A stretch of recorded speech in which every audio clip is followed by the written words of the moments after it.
Good morning. Welcome back to Trending on Shaw. We have a whole panel of ladies here this morning. Except First of all, me. you're a little outnumbered this morning. Caroline Troy with Wildwood Lego Contest.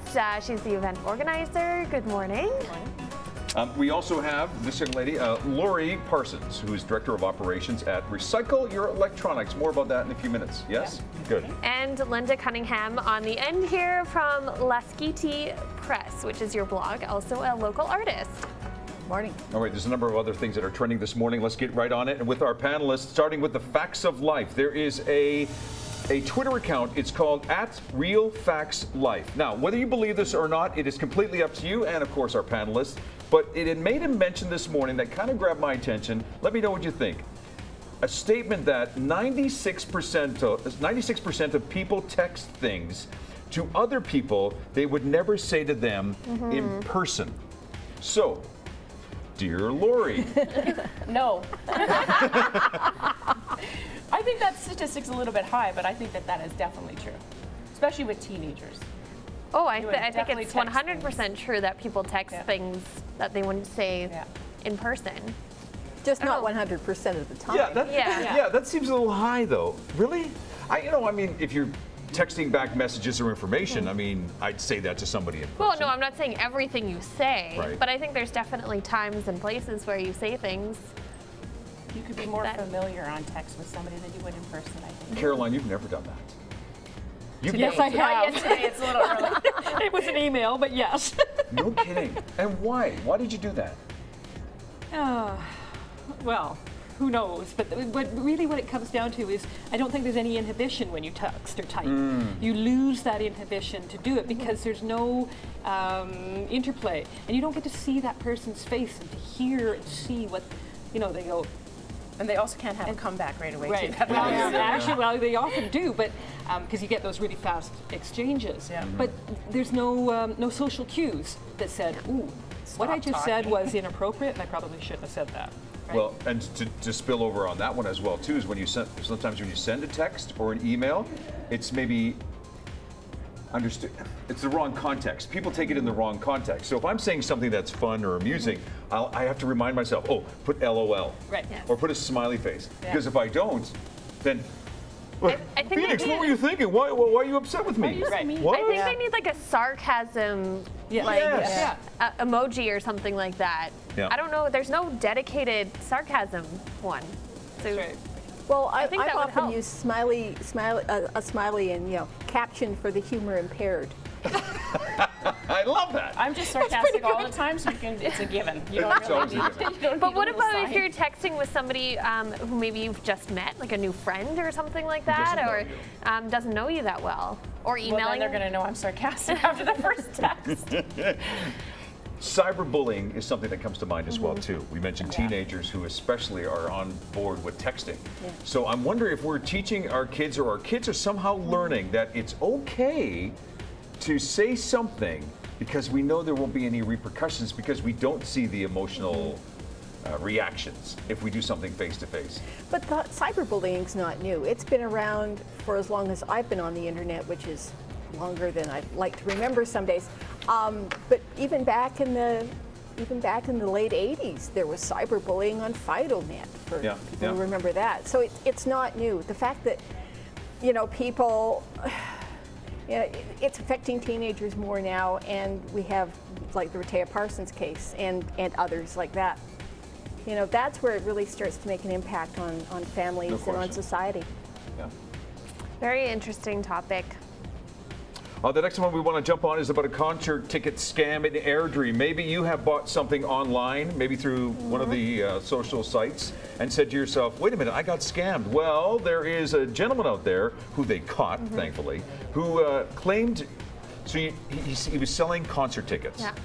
And what would happen is we'd have a meeting place. So let's meet at Timmy's, right? So we meet at Timmy's. He says, thank you for the money, here's your ticket. But they found out that the tickets were a scam.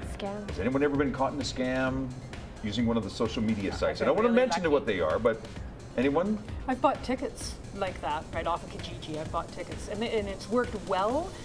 But the whole ticket purchase thing is a scam for me, right? Because this great concert comes out, or this hockey game, or something that you want to go in at this event, and it's supposed to go on at 10 o'clock in the morning, and you go on at 10:01, and everything's sold out. How does that happen? How does that happen? How does that Within happen? 30 seconds, you're right. I cannot buy tickets. Yeah. The Foo Fighters, though, just recently released all their tickets. You had to be there in person to prevent that from happening.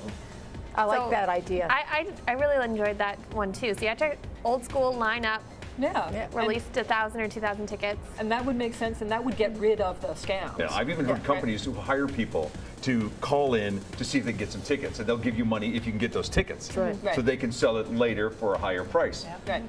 But It's a scam. But I think that there's it's a personal thing. It's a conspiracy theory. I bet it. But I think that there's a conspiracy between the Ticketmaster outlet and then the resellers. Oh, you conspiracy theorist! I am. I do think so. And I don't know. I shouldn't actually name the company, but Don't. But there is something there that says, okay, so it's an electronic sale and it's supposed to go on at, and then you've got both the judge and the jury in the same room, right? The chicken and the fox in the hen house. I don't get it. I can't get the tickets, and then I have to buy them on the reseller from Kijiji. How does that work? Does that still make you nervous though when you are rebuying those tickets? Because I've done that, and even holding them, I had them, and you're going up to get them scanned, and you're going, Please, boy, I hope this works. Yeah. No.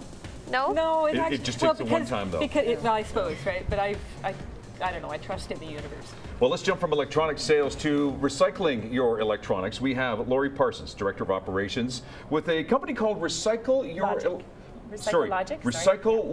Recycle Logic. Thank you, Laurie, for the correction. You are the Director of Operations. Yep. Is there a statistic here in Calgary that we love to recycle, or we just don't like recycling? No, I think Calgarians love to recycle. I was just looking up the other day, as I mentioned to you earlier, that our Curry Barracks location's been open for 8 years. We have a drive-through drop-off, open 7 days a week, and we've collected 14 million pounds at that location. Get out in of 8 town. years, yeah. And our company total has processed 62 million pounds. That says something about Yeah. Calgary. Yeah, well, and Alberta in general. I think that we're all very good at recycling. We have a video question for you as well, too. So let's get to that. Have a look and have a listen. Hi, I'm Betty from Auburn Bay. I'm moving and need to recycle some electronics. Is Curry Barracks still open? We have a location in Curry Barracks, but they've been under construction, so a lot of people think, as she does, that we're not open anymore, but we've just moved locations. It's actually easier to get to now. It's just off the Richardson Way entrance. So we've been open, like I said, 8 years, 7 days a week, 10 to 5, and it's a drive-through, so you just have to show up and somebody will, as you said, all the people swarm you and unload all your electronics. And both these ladies have used our service, so that's good. Just leave the kids in the car. Yeah. Or not. Well, it's actually, Them do it. it's actually a lot of husbands that come there, speaking of the romantic thing. A lot of husbands come and say, my wife said if I don't clean out the garage or Yes. the basement, and this TV's been sitting here for like 20 years. So I've got that message. My stepmom thought my dad had a girlfriend at the dump for a long time in Victoria because she was constantly sending him, and okay, honey, and just so nicely go. And then she was like, I think he is going way too easily to the dump all the time. Oops. Anyway, but what is the most interesting thing that comes through? Is it really do you know old what? electronics? It's actually very interesting that there's still console TVs that when we were kids, 1960, the first TVs that had like a bar in them and a stereo on the side. Those TVs are still coming in. The numbers have declined, but you still see those. They're relics, and they're still working. And then we get a TV that was sold 2 years ago that's already broken. And do you keep those? Put them on display like No, any we of the get older stuff? You after recycle it all? 62 million pounds, so we can't afford to oogle anything anymore. Oh, this is really cool. Okay, let's process it. So then you do have these items. Do you rip them apart there, or do you just forward them off to another plant? We send everything to our plant in Red Deer from And what all do they over do the with province. it? We manually dismantle it, and we separate it into commodity streams. So we remarket plastic, we sell the glass, metal, wires, and then Smart. it gets reprocessed by somebody else after. You look for the copper? Is there copper in there as well, too? There is a lot of copper in the wires, yeah. So we send everything off as mass bulk. So it eventually ends up at a smelter, and they recover the metals.